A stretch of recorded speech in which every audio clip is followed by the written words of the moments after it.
As I said, I'm Chris Clinton. I'm sheriff in Towns County, Georgia. For those of you who don't know where Towns County is, we're right on the northeast corner of Georgia. We border North Carolina. Some of the things I'll be saying, obviously, I'll be saying it from the perspective of a Georgia sheriff, but I think a lot of it will apply as Georgia and North Carolina were both part of the original 13, and many of our laws and the Constitution and that sort of thing are very similar.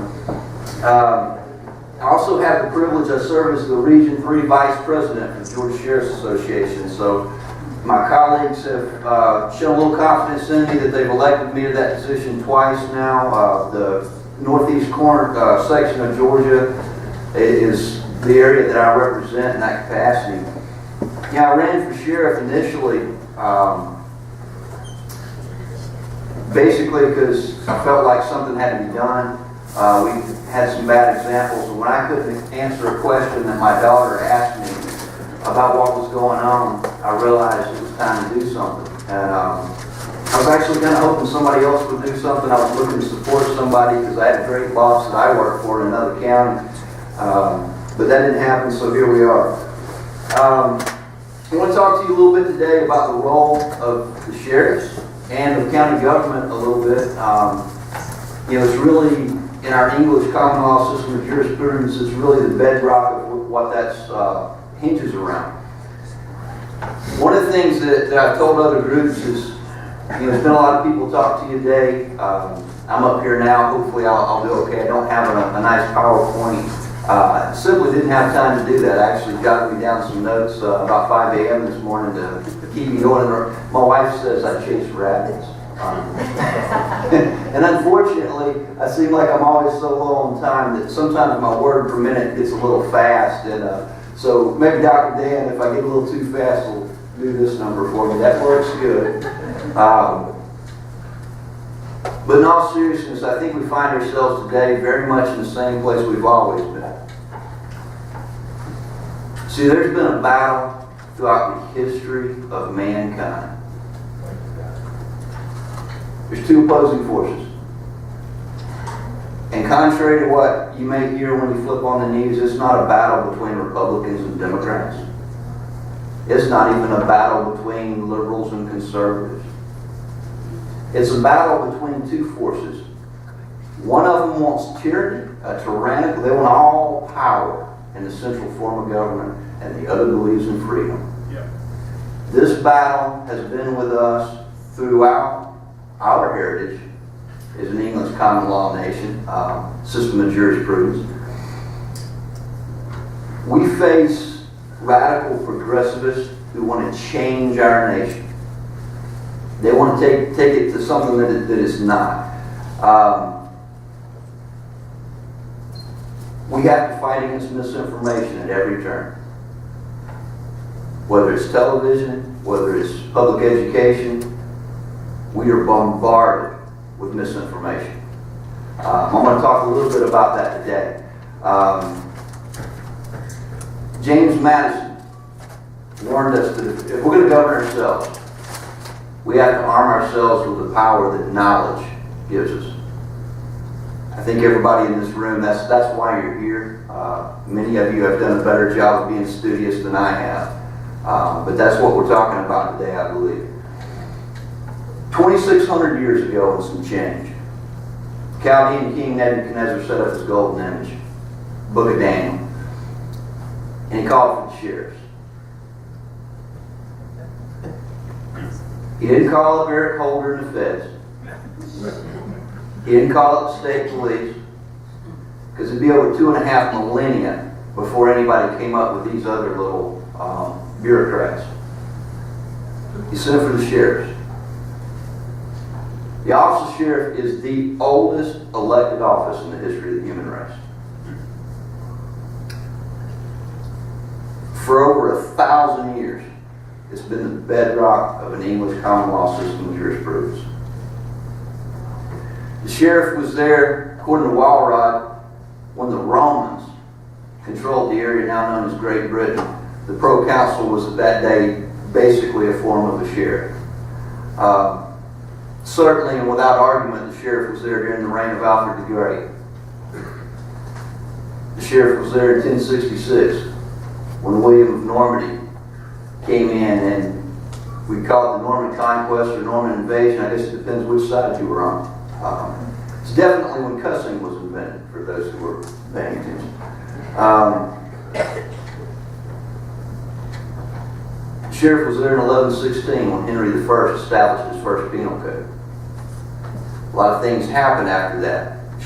Kings became more powerful. At that time, the sheriff was a deputy of the king, answered only to the king, enforced what was then known as the king's peace. Later, it became known as the sheriff's peace.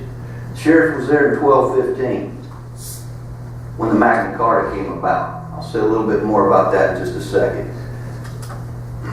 The sheriff was there when the state of Georgia was founded, the colony of Georgia was founded. When James Oglethorpe landed in Savannah, the sheriff got off the boat with him in 1733. I know the sheriff got off the boat with him because the Chatham County Sheriff's Office actually lists all its sheriff throughout histories, and they actually go back to 1732. The sheriff actually got on the boat with him at that time. Again, they were a deputy of the king. The sheriff was there at the signing of our Declaration of Independence. NBC's Brian Williams was not there.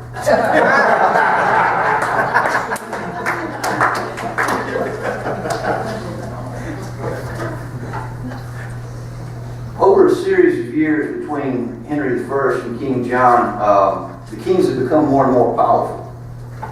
And guess what they began to do? Usurp the rights and authorities of their citizenry. They began to pick on them.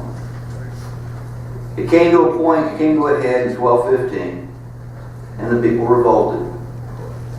Guess who stood with them? Sheriff. The sheriffs stood with the people of those counties because that's the people they served, that was their neighbors, that was who they protected. And they actually stood up against the king, who was at that time their boss. They were deputies of the king. That's why if you read the Magna Carta, most of its clauses, or many of its clauses, about a third of its clauses, deal specifically with the sheriff. Guess who put that in there? Those are strengths. The sheriffs actually were involved in that process.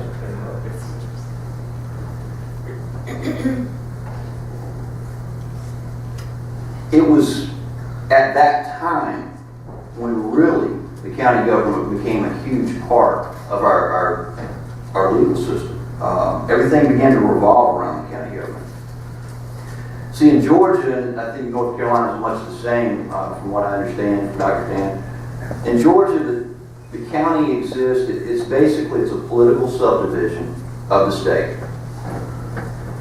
In the state of Georgia, counties exist to perform 10 mandated duties on behalf of the state of Georgia. 2 of them are specifically the sheriff, to provide for the sheriff, provide for the county jail.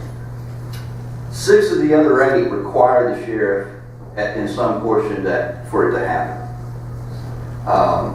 None of the 10 mandated duties have anything to do with parks and playgrounds or recreation. Those things are popular, but they're not essential. Sometimes in budget meetings, I like to point out that we're a large portion of why we the people, are willing to have a government, to pay taxes, is for protection. Georgia has 4 constitutional offices that each county is required by Georgia's Constitution to have in place. That's the sheriff, the probate judge, the clerk of court, and the tax commissioner. There's a difference in a constitutional officer. People talk about, a lot of times, law enforcement and the sheriff in the same breath. I'm hoping that at the end of the day, those words will not be synonymous to you anymore. See, sheriffs are a constitutional officer, and there was a Supreme Court decision that said, unlike other things that were created with acts of the legislature, that sheriffs and other constitutions actually sprang from the will of the people, and therefore they had what the Supreme Court called organic authority. Now, organic authority means basically that unless the state legislature says I can, then I most certainly can.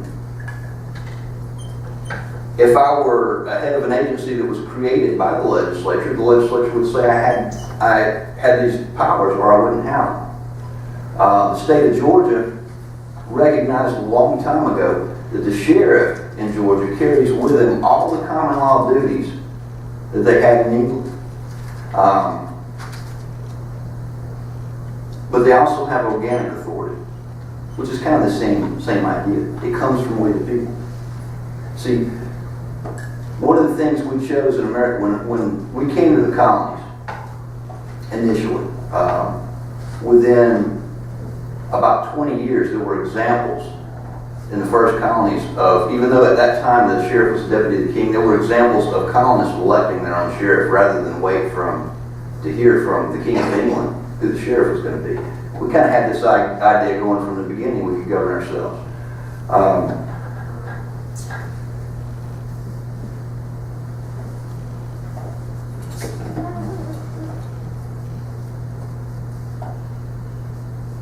One of the things that sheriffs and other constitutional officers do is they protect you.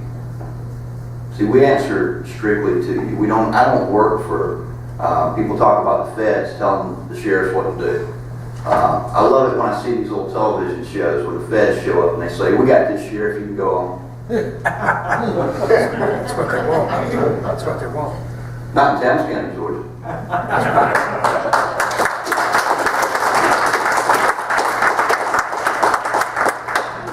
I have actually had to tell individuals who were bureaucrats that thought they had some authority that superseded our Constitution that they were welcome to watch the very rest of this play out from the backseat of a deputy's patrol car. That's good. I wish I had a sheriff like that. One of the things that happened after the Magna Carta, he traveled forward about 561 years. And guess what King George had done? He decided to become a tyrant. I guess he was already a tyrant. But he began to pick on, once again, we the people, the colonists. Colonists didn't like it very much. A bunch of peasants and farmers, really. And they said, you know what, we're not going to have this. So King George says, I'm going to stop this nonsense. I'm going to send my armies. Squash this little uprising. And he sent his armies. But as Dr. Dan pointed out, there was a problem. These peasants had the same firearms that the king's armies had. Okay? In fact, we took some of the king's firearms and turned them on. And we formed a new nation.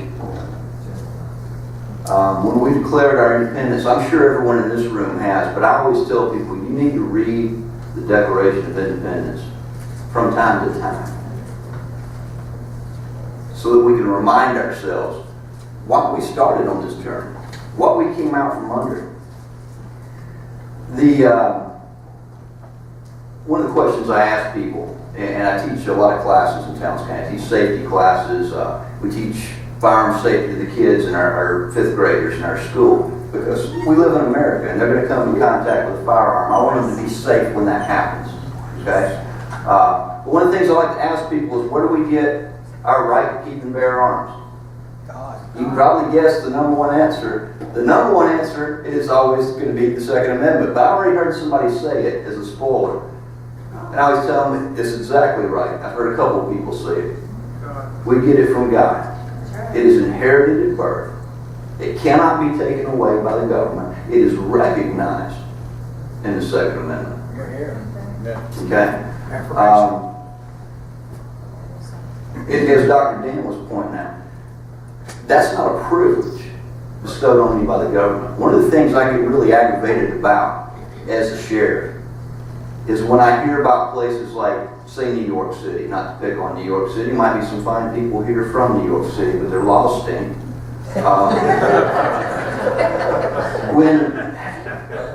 When you tell me in any area, well, there are some exceptions. I don't allow firearms in my jail, and I think I have a right to do that as a sheriff. But when you tell me the citizens can't carry a firearm, but the police can, then that brings about some pretty interesting questions, because if we're a representative government, and we believe that all true forms of government come through the consent of the people, and we believe in America that we delegate our God-given rights to our elected officials to represent us. If I don't have the right to carry a firearm, how then can I delegate it to my government official? Okay? I tell people all the time, I get so tired of some of the terms I hear. Assault rifle. Let me tell you, in the state of Georgia, and I can't speak for North Carolina and the rest of the nation because I don't know that much about your laws, although there are some. In the state of Georgia, an assault is an offense committed by a human being against another human being and is an unlawful use of force. Right. And everywhere in the world, a weapon is an inanimate object. Okay? It's used for a material or strategic gain against an opponent. It cannot commit an assault. Okay? It's a buzzword. It's an idea to make people think that some weapons shouldn't be allowed. Okay? I carry an M16 rifle. I've carried one for a very long time. And yes, unlike most of the ones you see on television, it does have a rock and roll switch. They can be useful at times for certain applications. I'm sorry, rock and roll switch. That's an old term from my days on the rescue team. But it goes full life. That rifle, while it has defended my life and other innocent people's lives very successfully with very aggressive display, it has never hopped out of its holder and decided to hurt anybody, ever. I always actually had to reach in, even when I qualified. And see, when a lot of guys, actually I shoot pretty well, but a lot of guys wish their firearms would jump out on the range day. We do qualifications for the guys. Some of them struggle a little more than others. And they wish that somehow that sidearm would jump up there and shoot a passing score, but it just won't do it. Okay? I get tired of people telling me that the ideas in the Constitution are outdated.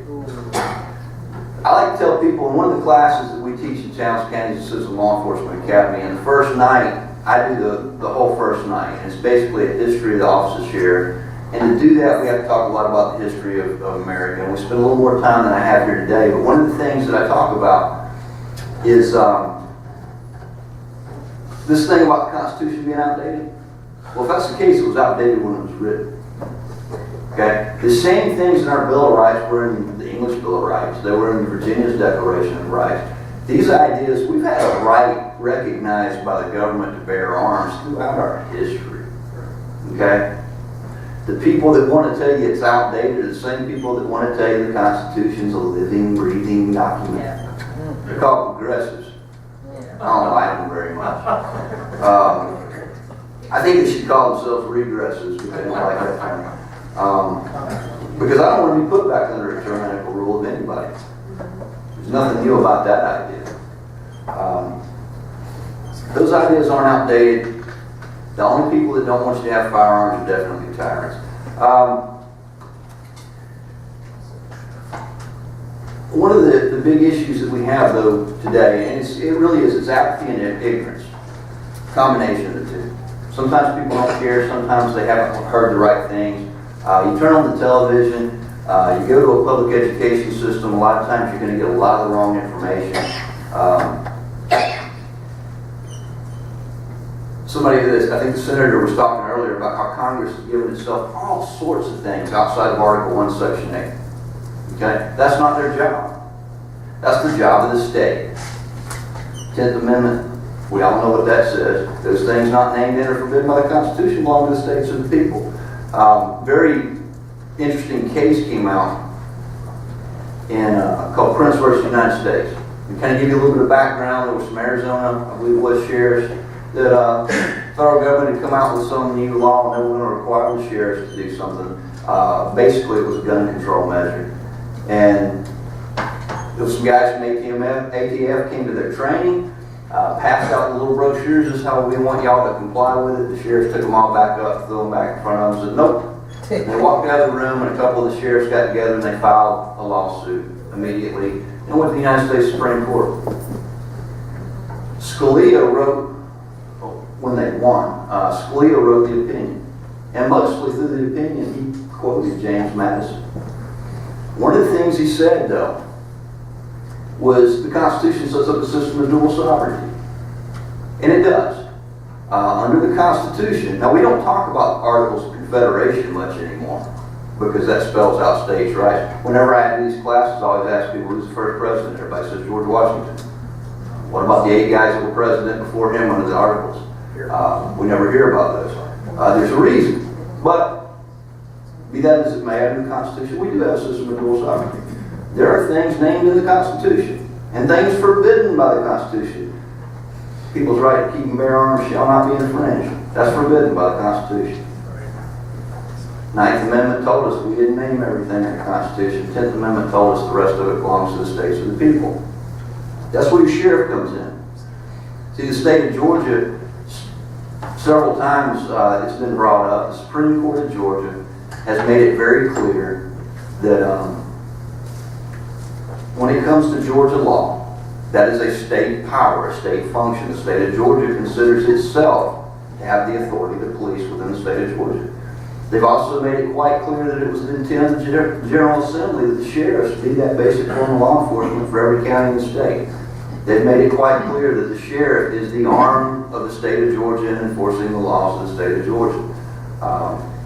Which is why sometimes malcontents that want to, if you're sheriff for very long or if you're in law enforcement, you're going to have some hoodlum that doesn't like what you're serving in the jail because it's not, whatever he wanted. And they're going to try to file a lawsuit. Well, guess what? As an arm of the state of Georgia, I don't consent to be sued in federal court.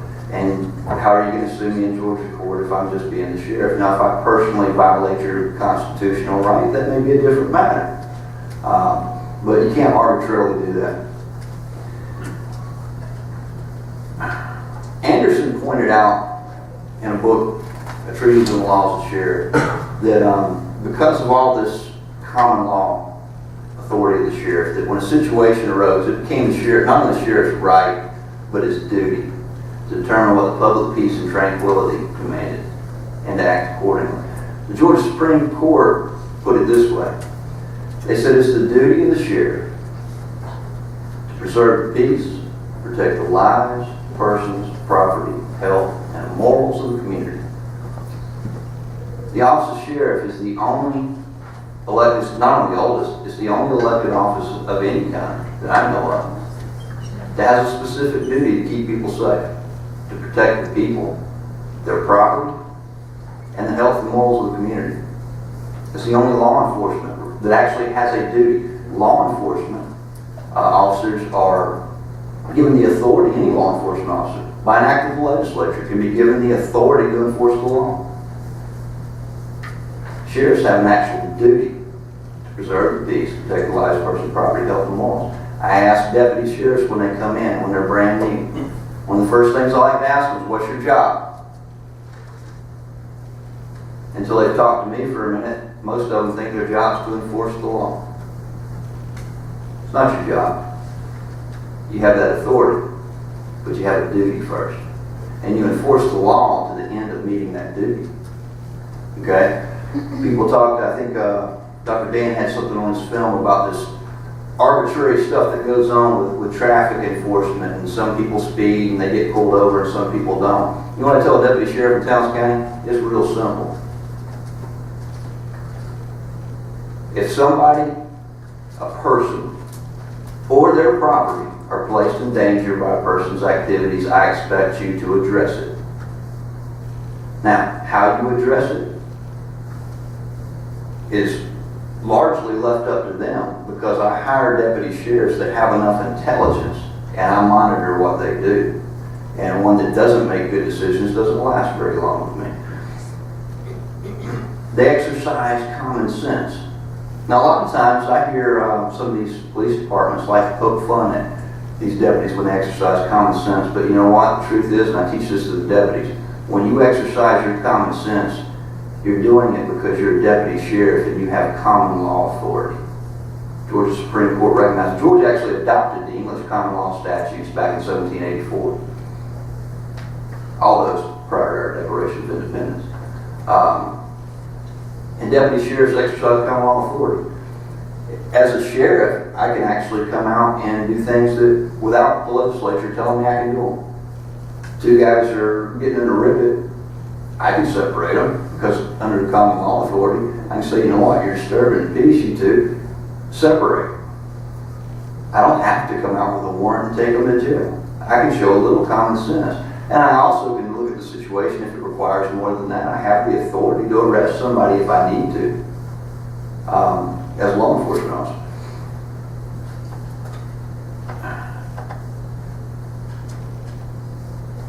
A lot of these court decisions over the years, I'm not going to read all those to you, but I'll put it this way. My good friend Howard Sills, he used an example one time. He said every once in a while he'll get an attorney, smart aleck attorney, come up from Atlanta, and they love to put you on the stand, put your deputies on the stand. They try to get you tripped up in something. They ask you, what's your job, Sheriff?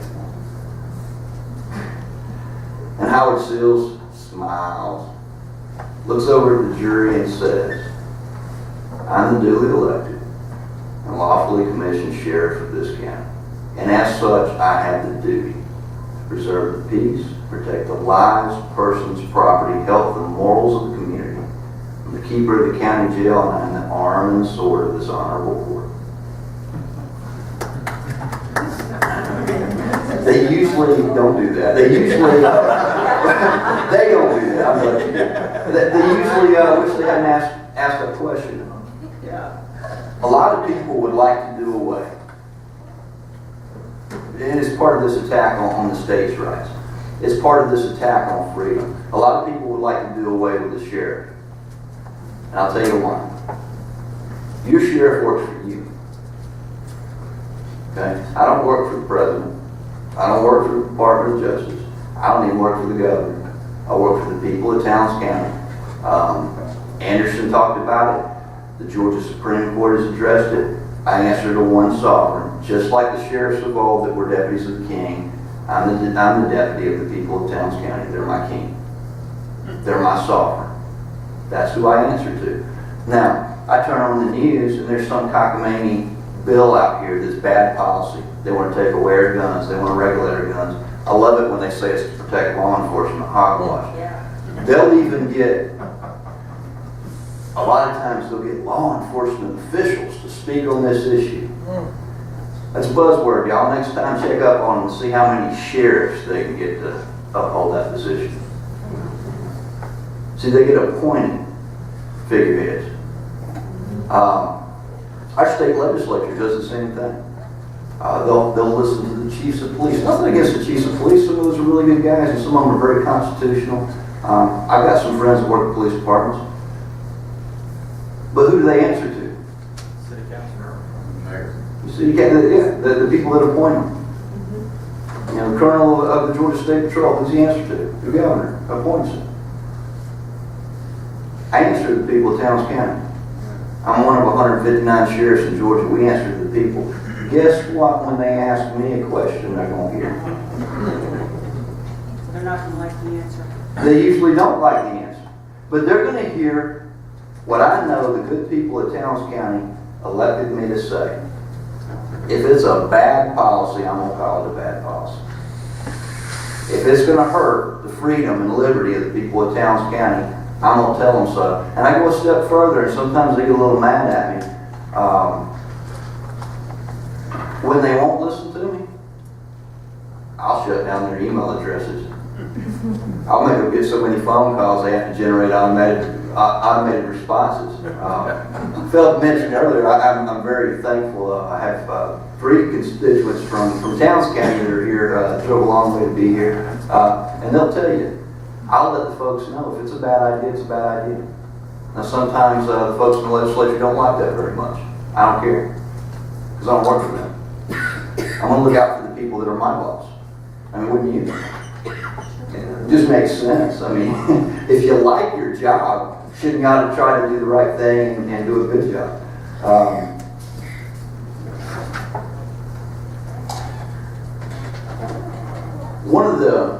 There are a lot of examples. I can give you a lot of examples of sheriffs. We've all heard of them. I'll give you one. A guy named Tony DeMaio. Anybody heard of Tony DeMaio? And he was a sheriff that was a constitutional sheriff. There was a rancher named Hagen. Bureau of Land Management was taking his cows, claiming mad cows. Really what they wanted was his water. But they were taking the guy's property. When he was running for sheriff, Sheriff Mile went by and saw this man. He says, I want to help out. He's just a politician out here. Well, later he got elected, and guess what he did? He went back and he said, next time they show up, call me. Well, they showed up again, but guess who met him? A deputy sheriff from that sheriff's office, a lieutenant, in fact. He said, let me see your warrant. I don't have a warrant. Oops. They had a memo. A memo. Some bureaucrat gave him a memo. Said they could seize this man's private property without any due process whatsoever. The lieutenant proceeded to inform him that that's a no-go in this county now. They didn't like it very much. But the sheriff stood up, and guess who backed down?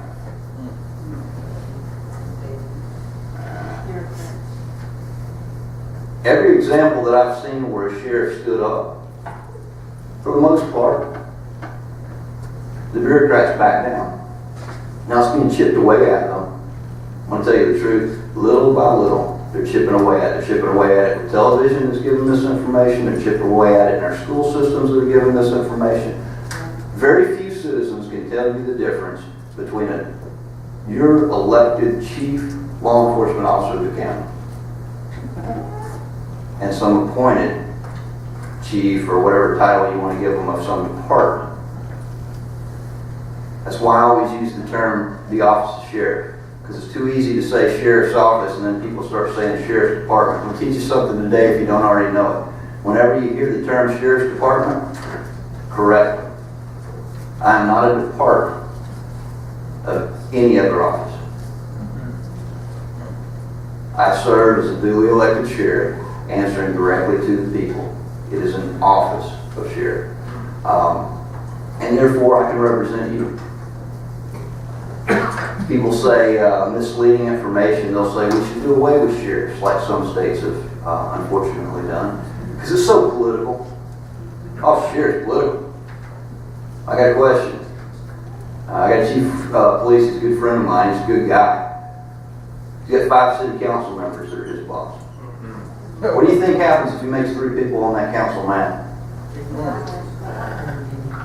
Now, I'm a little bitty county in northeast Georgia. We've only got about 11,000 people, but if I do the right thing and make 3 people mad, what do you think I do? I'm a nice guy, so I feel a little bit bad about it, but you know what? It was the right thing to do. Okay? So which one's more political? And certainly when you get into bigger areas, an area this big, which one's more political? That's just a buzzword. What they really mean is we don't like the sheriffs because they answer to the people. They don't work for us. We can't tell them what to do. We can't tell them what their position is on this new gun bill. We can't tell them what their position is on this new tax. We can't tell them those things because they're listening to y'all because they work for y'all.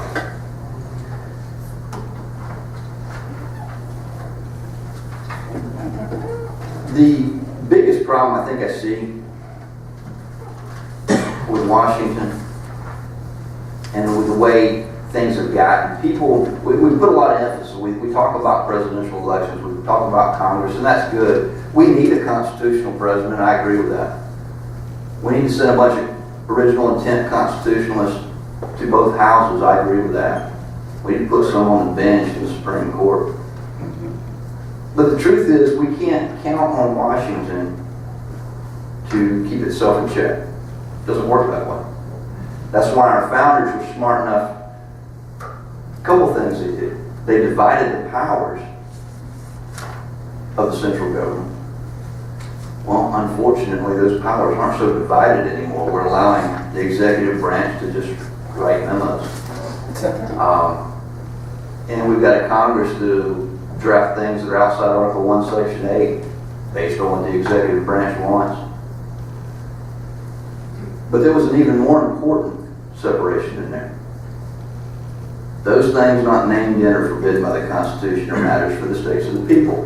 James Madison pointed out that we could count on, I believe it was Madison, correct me if I'm wrong, Dr. Dan, that we could count on the disposition of the state legislatures to keep the central government in check.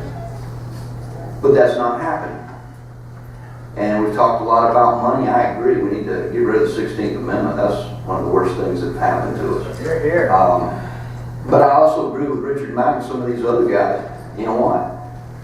If they're not abiding by the Constitution, let's stop sending them the money. You know, they get the money from us. And then they use it to usurp our authority, you know. Unfortunately, our legislatures, and here's part of the problem. When they come around, when I go out and run for sheriff, and I've had the privilege that the good people of Towns County have elected me, first in a special election and twice since. You know, I might come to your house. When a guy runs for the U.S. Senate, or even the guy runs for the House of Representatives, he's probably not going to get all those houses. So guess where they come? They come to your courthouse. And they walk in there, they love to come see sheriffs. And they walk into my office, and they tell me all these wonderful things they've done, and what their professional career has been about, and all these pretty little fancy things they want to do. And when they get done talking for a minute, I always ask them, two things I want to know. Right up front. Where do you stand on the 10th Amendment?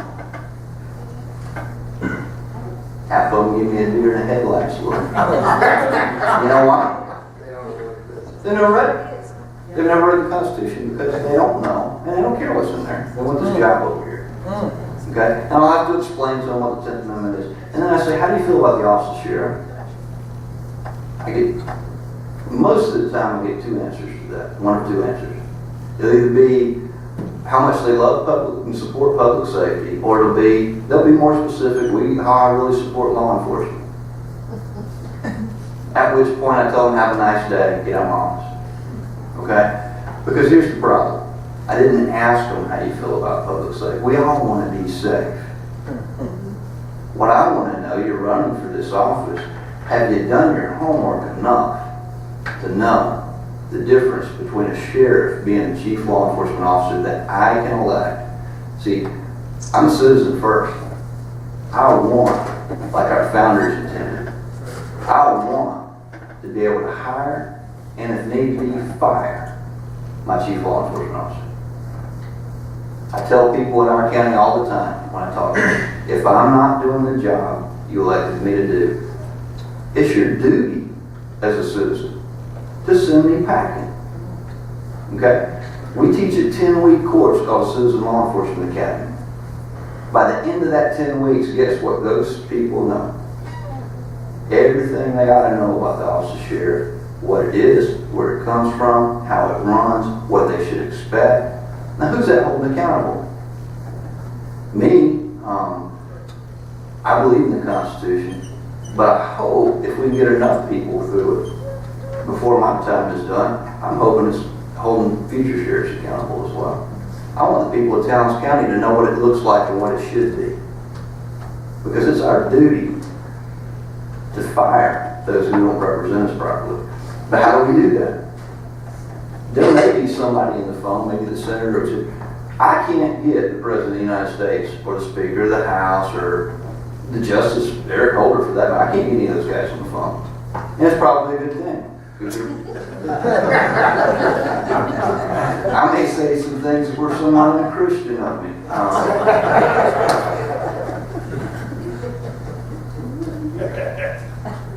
I probably could get my governor on the phone, but that's just because he'd be afraid I'd turn around and call those other sheriffs, and he didn't want to deal with that. But most people in Towns County couldn't get our governor on the phone. Everybody in Towns County can get Chris Blunt on the phone. In fact, in a county with less than 11,000 people, I've handed out almost 4,000 times myself, my cell phone number. And people always go, oh, I won't give it. I know. Give it to everybody you know. Share it. Because I work for you. They get a hold of me. They get a hold of their county commissioner. Dr. Eichenbaum will tell you that. You get a hold of your clerk. You can get a hold of your probate judge. You can get a hold of those folks. Remember where I told you the folks running for legislature like to come looking for support? I think if we take back our courthouses and hold them accountable, and the folks in our courthouse start holding the folks in our legislatures accountable, then, and only then, are we going to secure the blessings of liberty to our posterity. And I tell people, it's my job. Now, some people don't like it very much. I've had elected officials come to me and ask me to ban people from the courthouse. And I go, really? You remember that thing called the First Amendment? As long as they're peaceful, they are free to come in and tell me what a horrible job they think I did on something. And if I'm smart, I'll listen. Because I may have done a bad job and I can correct it. We have that right. I encourage people to start at your courthouse. Because I'm going to tell you, sometimes I feel like, and I don't know if Dr. Dan has been through this yet, but I promise you sometimes, actually I do, because we've already had a conversation about that. Sometimes you feel like really a voice crying in the wilderness when you're standing up for the Constitution. What I would encourage every citizen, don't make, you got a constitutional sheriff or you got a constitutional commissioner or you got a couple of folks over here you don't let that happen. Find out what your local folks believe at the courthouse. If they don't know about the Constitution, if they don't understand natural law, if they don't understand where we get our rights from, if they don't understand what the Constitution says and why we declare our independence and what makes America so great, you have two options, in my opinion. Educate them if they will be. Educate them.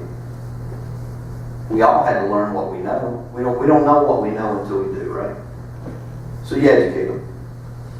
If they refuse to be educated, throw them out on their ear. Okay? I include myself in that statement. Otherwise, we the people aren't doing our due diligence. See, I started out blaming Washington. As I began to learn more, I started blaming the folks in the legislature. As I began more, I started saying, you know what? Folks in the courthouse need straightened up. And then I came to the startling realization, actually it starts with every single one of us. I have a duty, not just as a sheriff. I got a duty as one of we the people, don't I? It's my job to protect our liberties as a voter, as a constituent. The best way I know to do that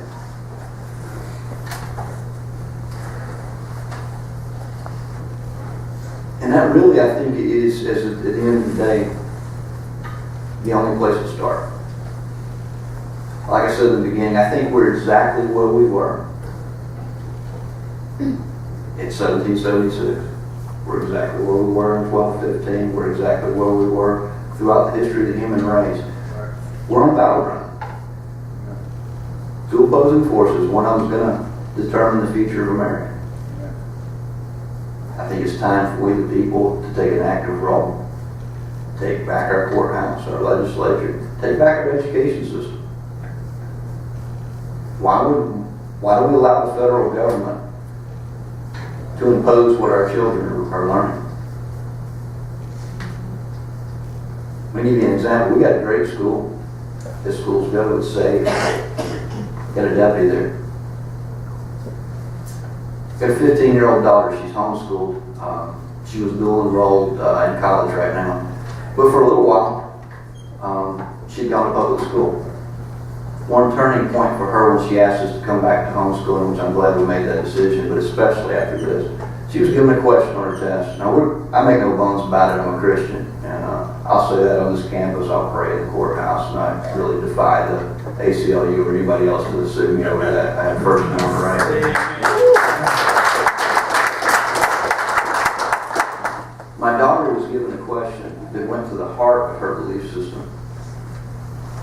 She was given a test question. Now, she's a very bright kid. She had skipped a grade in school. She's in honors classes making straight A's. And they put a question on the test that would cause her to have to say, to answer it the way it was desired, that there was no actual resurrection that occurred.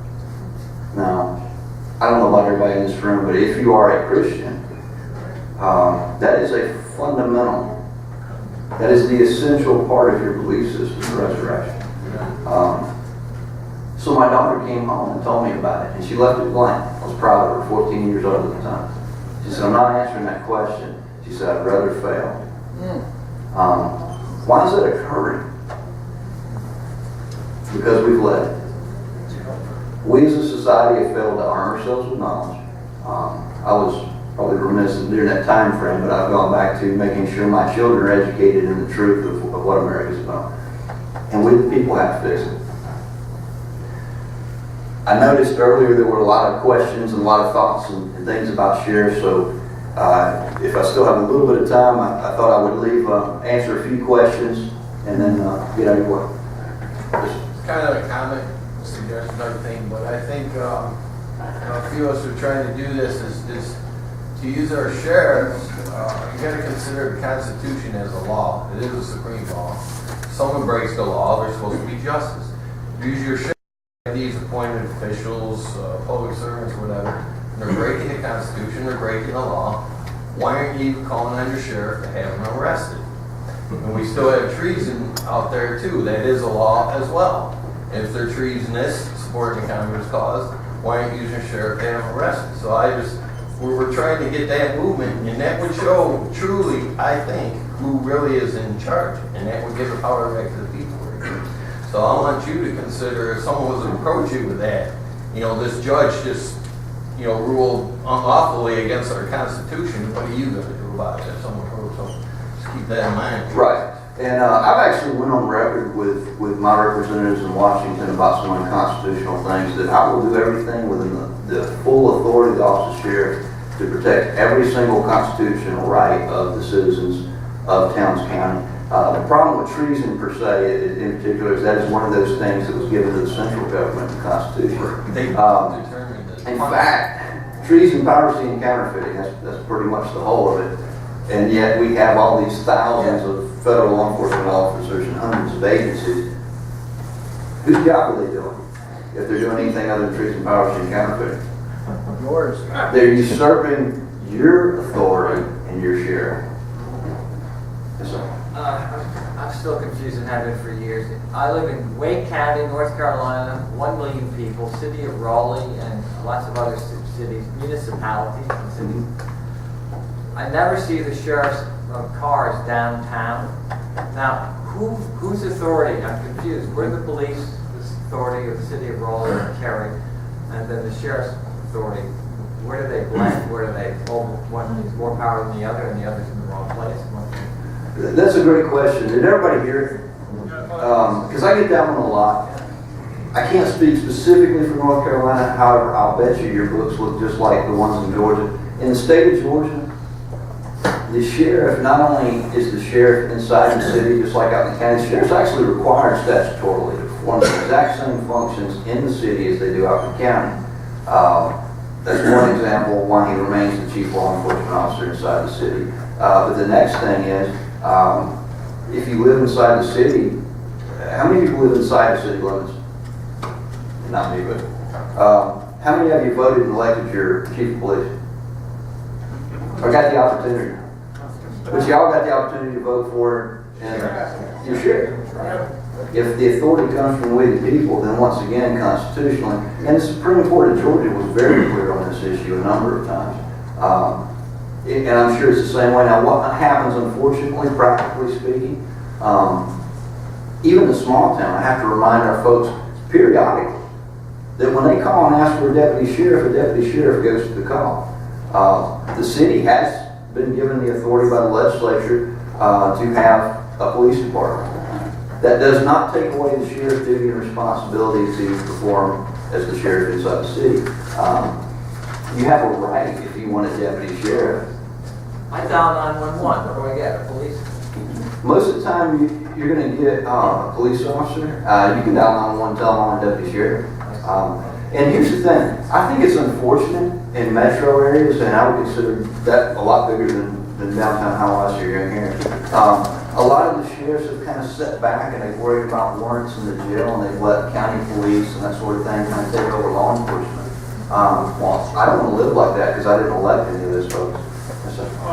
You're using the term assault weapon, just so you know, it was invented by Joshua Sugar, who was the head of the Violence Policy Center, who's intentionally trying to create a scary sounding term. That's how artificial it was. There's no basis for it whatsoever, other than that. Yeah, we've thrown out the meanings of words. Exactly. Yes, sir. Can we, I'm sorry, but in the interest of time, we're going to end